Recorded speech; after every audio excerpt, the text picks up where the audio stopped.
ಬಿಸಿಲಿನ ತಾಪಮಾನ ಏರಿಕೆಯಾಗಿರುವ ಸಂದರ್ಭದಲ್ಲೇ ಪಶ್ಚಿಮ ಘಟ್ಟದ ಅರಣ್ಯ ಪ್ರದೇಶದಲ್ಲಿ ಕಾಡ್ಗಿಚ್ಚು ಕಾಣಿಸಿಕೊಂಡಿದೆ.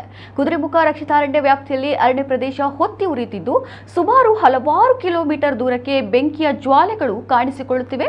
ಕುದುರೆಮುಖ ಅರಣ್ಯ ವ್ಯಾಪ್ತಿಯ ತಪ್ಪಲಿನಲ್ಲಿ ಸಾವಿರಾರು ಎಕರೆ ಅರಣ್ಯ ಪ್ರದೇಶದಲ್ಲಿ ಬೆಂಕಿ ವ್ಯಾಪಿಸಿಕೊಂಡಿದ್ದು ಬೆಳ್ತಂಗಡಿ ತಾಲೂಕಿನ ಮಲವಂತಿಗೆ ಗ್ರಾಮದ ಬಂಗಾರಪಲಿಕೆ ಪರಿಸರದವರೆಗೂ ಬೆಂಕಿ ಹಬ್ಬಿದೆ. ಕಳೆದ 2 ದಿನಗಳಿಂದ ಕಾಣಿಸಿಕೊಂಡಿರುವ ಈ ಬೆಂಕಿಯನ್ನು ನಂದಿಸಲು ಅರಣ್ಯ ಅಧಿಕಾರಿಗಳು ಹರಸಾಹಸ ಪಡುತ್ತಿದ್ದು ಕಡಿದಾದ ಪ್ರದೇಶಕ್ಕೆ ಹೋಗಲು ಅಸಾಧ್ಯವಾದ ಪರಿಸ್ಥಿತಿ ನಿರ್ಮಾಣವಾಗಿದೆ.